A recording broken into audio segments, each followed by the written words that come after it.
If you get the Brazilian spirit in a building, the thing just catches fire. So I know it'll be a lot warmer in there.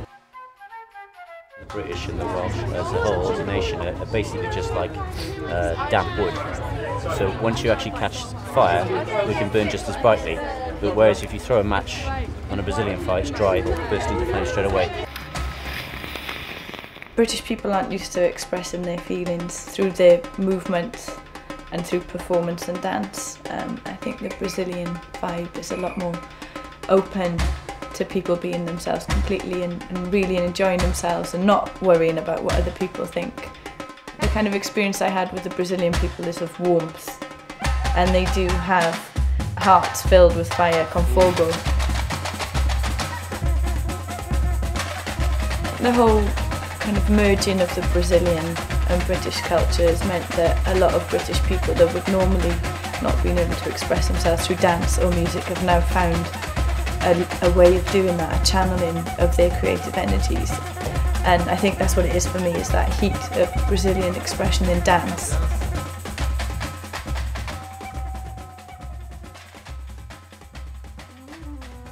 But it's nice here winter. Snow is for us exotic, you know. And the first time I see snow, nice. If you see like the roots things, like the best things, you know.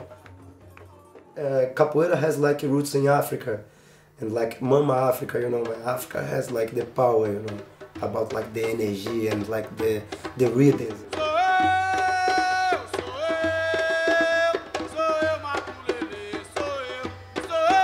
That's why I said Mama Africa, you know. Capoeira comes from this Afro-Brazilian martial art, you know.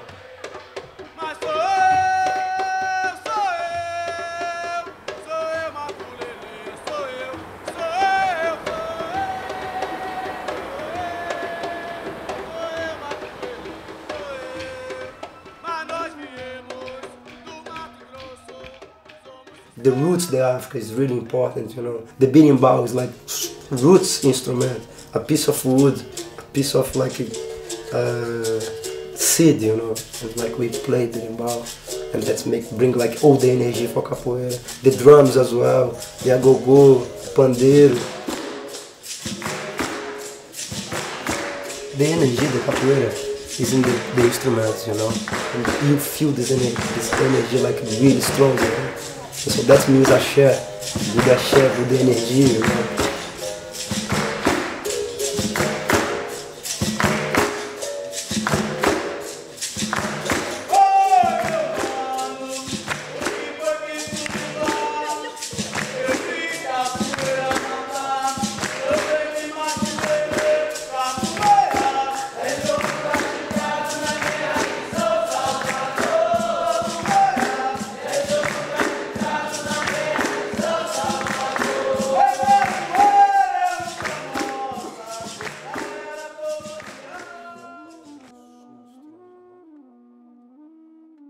A lot of people, especially here, they have problem with like interaction, you know.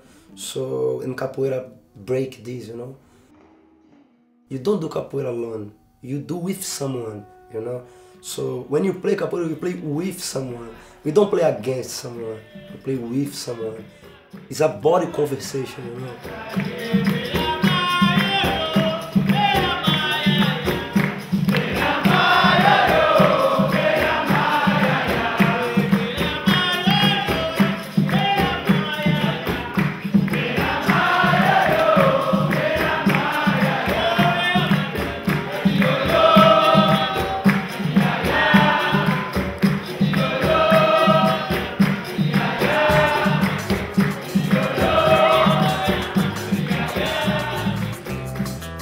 The batizado is a big part of for the capoeira people, you know. And we do like this batizado twice a year, when like the students like receive their level of capoeira. So we're gonna give level to them, but they have to be like involved with capoeira to receive this level. Play instruments, be able to do some movements of capoeira.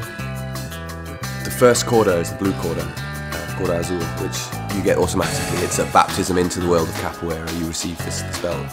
How you integrate as part of a group, whether you learn the movements, whether you're a good student, whether you turn up. It's more about time spent than actual ability.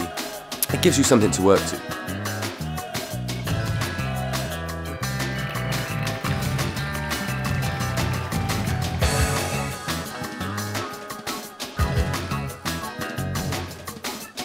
The Batizado is a great big event where lots of mestres and teachers come from all over the country or from other countries, and so you get access to a different way of teaching and different types of capoeira and different types of energy.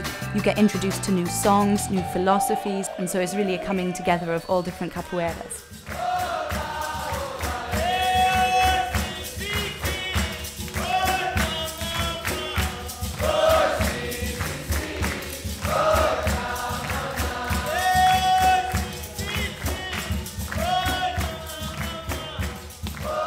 The words to this song are quite interesting because they actually comment, for me I think they comment on the game of capoeira itself.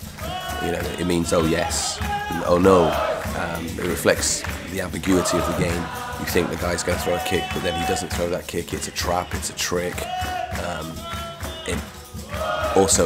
It can be a fight or it can be just playing free.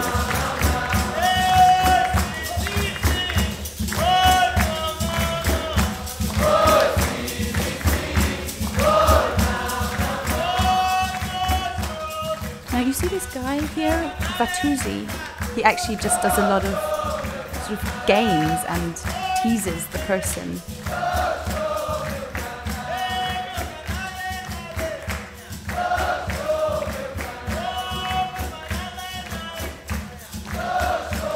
He is quite intimidating, but he also is fantastic because he brings the theatre and he brings the show of capoeira. So he brings ritual and theatre, and that's an amazing part of capoeira, which he really retains and reminds us as a group whenever he comes, because he's from a different group.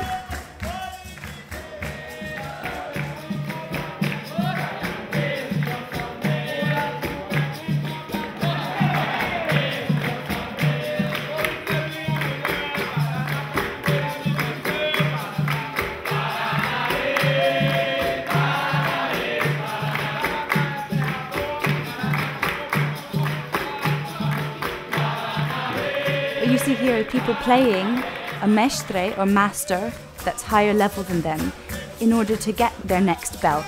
And they only play for a short time and with a couple of different people, and generally get knocked down and humbled in as many ways as possible.